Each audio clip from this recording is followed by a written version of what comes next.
بسم الله الرحمن الرحيم. الحمد لله رب العالمين،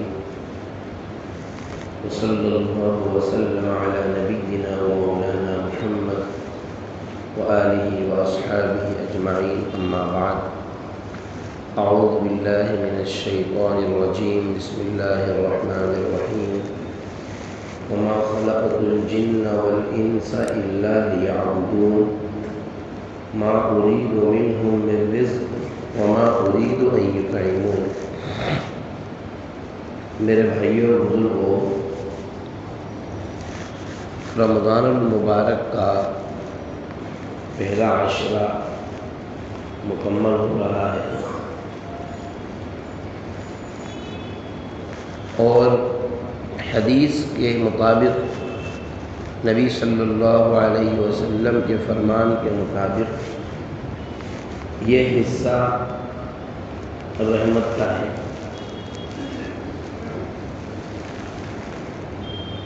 انسان تین طرح کے ہوتے ہیں۔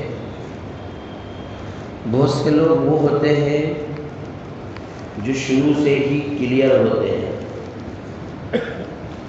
تو ان کا تو ایک رمضان لگتے ہی نیک اعمال، مغفرت، رحمت سب پہلے رمضان سے ان کا کام شروع ہو جاتا ہے۔ دوسرے نمبر پر وہ لوگ ہوتے ہیں جن کے کچھ گناہ ہوتے ہیں، کبھی نمازیں پڑھ لی، کبھی چھوڑ دی، کبھی مسجد آ گئے، کبھی نہیں آئے، یعنی کل ملا کر ملی جلی سرکار چل رہی ہے، کہتے ہیں نا 19-20 چل رہا ہے۔ کچھ وہ بھی ہوتے ہیں، ان کو تھوڑا سا لائن پہ آنے میں ٹائم لگتا ہے، یعنی 10 دن 15 دن میں وہ بھی لائن پہ آ جاتے ہیں۔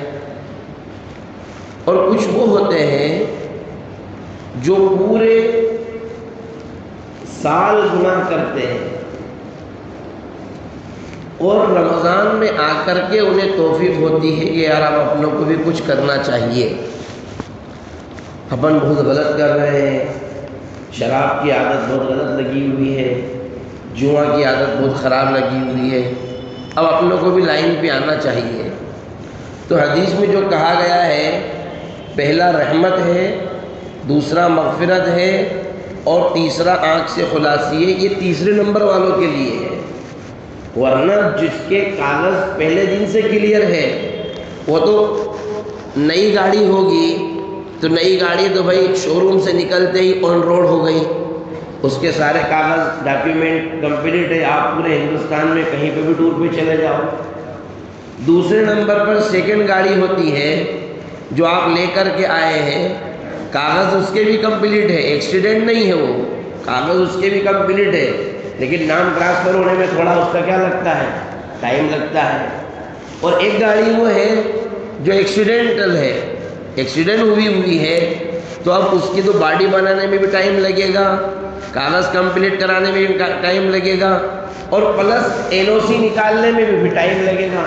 تو یہ جو تیسرا عشرہ جو ہوتا ہے نا، جس میں کہا گیا آنکھ سے خلاصی، تو وہ NOC کا مسئلہ ہے، وہ یعنی پہلے 2 عشرے جو زیادہ گنہگار بندے ہوتے ہیں، پہلے 2 عشرے میں ان کے کاغذ کمپلیٹ کیے جاتے ہیں، ان کی باڈی کو کمپلیٹ کیا جاتا ہے، تب جا کر تیسرے عشرے میں ان کی NOC نکالی جاتی ہے، آنکھ سے خلاصی۔ کیونکہ NOC کا مطلب ہوتا ہے نو آبجیکشن سرٹیفکیٹ، کہ اس پر کسی کو کوئی آپتی نہیں ہے۔ تو اللہ تعالیٰ گنہگار بندوں کو کہتا ہے کہ پہلے 2 عشرے قاعدے سے کام کر لو، تیسرے عشرے میں تم کو NOC دے دیں گے کہ اس پر کسی کو کوئی آپتی نہیں ہے، سیدھے جنت میں جائیں گے۔ اسی لیے قرآن میں اللہ نے فرمایا کہ ہم نے انسانوں اور جناتوں کو ہماری عبادت کے لیے پیدا کیا، تو جب عبادت کے لیے پیدا کیا تو ہونا تو یہ چاہیے کہ 24 گھنٹے اللہ کی عبادت ہی کرتا، کیونکہ اللہ نے یہ بھی کہا ما اريد منهم من رزق، ہم کو رزق کی ضرورت نہیں ہے، ہم ان سے رزق کموانا نہیں چاہتے۔ تو تقاضا تو یہ تھا کہ اللہ حکم دے دیتے 24 گھنٹے مسجد میں بیٹھے رہو، مسجد میں لیٹرنگ باتھ روم بنوا دو، سب کے ٹفن مسجد میں آ جائیں گے، سب کے کھانے مسجد میں آ جائیں گے، ایک ایک بیگ مسجد میں رکھوا دو، کپڑے وپڑے سب یہی کرو بس، اس کے علاوہ کچھ نہیں ہو. یہ قاعدہ تو یہ تھا، لیکن اللہ نے ایسا نہیں کہا.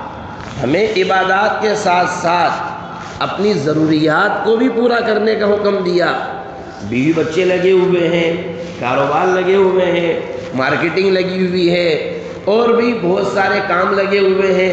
اسی لیے رسول اللہ صلی اللہ علیہ وسلم فرماتے ہیں جو شخص من قام رمضان ایمانا و احتسابا، ایمان کے ساتھ اور اچھی نیت کے ساتھ جو شخص رمضان کے مہینے میں عبادت کرے گا تو اس کے پچھلے تمام گناہ معاف کر دیے جائیں گے. نیت کو اللہ تعالیٰ اعمال میں اتنا بڑا دخل رکھتا ہے کہ اچھی نیت کی وجہ سے اگر کوئی شخص اچھی نیت کی وجہ سے دنیاوی کاروبار بھی کر رہا ہے، نیت کیا ہے؟ اس سے اللہ کی عبادت میں طاقت ملے گی. بیوی بچوں کی خدمت جو اللہ نے میرے ذمہ فرض کی ہیں، کاروبار سے اس میں مدد ملے گی.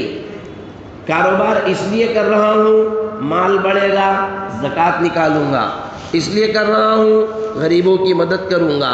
اب وہ کاروبار کرنا، اس کا مارکیٹنگ کرنا، اس کا بزنس کرنا اللہ کی طرف سے یہ بھی عبادت میں شامل ہے، اور اس پر بھی اس کو ثواب دیا جائے گا.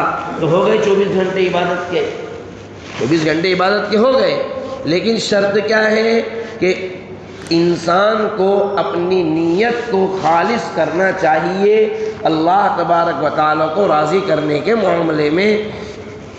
صرف رسمہ رسمی میں یا صرف کہ ایک چل رہا ہے اپن بھی کر لے، اللہ کے یہاں ایسا عمل میرے بھائیوں پسندیدہ نہیں ہے.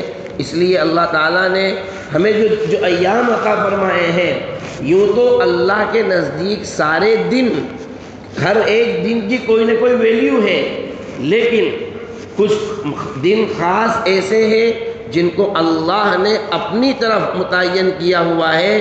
اور رسول اللہ صلی اللہ علیہ وسلم نے فرمایا رمضان الشہر اللہ، رمضان اللہ کا مہینہ ہے. یہ تو سارے مہینے اللہ کے ہیں، لیکن رمضان کو خاص کیوں کیا؟ رمضان کو خاص اس لیے کیا کہ زیادہ سے زیادہ توجہ اس میں اللہ کی طرف رکھو، تاکہ اگلے آنے والے وہ دن جو رمضان نہیں ہے اس کا بینیفٹ تم کو یہ ملے گا کہ اس میں بھی اللہ کی طرف توجہ کرنا آسان ہو جائے گا. اللہ ہم سب کو کہنے سننے سے زیادہ عمل کی توفیق عطا فرمائے. سبحان اللہ بحمدہ، سبحانک اللہم وبحمدک، نشہد ان لا الہ الا انت، نستغفرک ونتوب الیک. سبحان ربک رب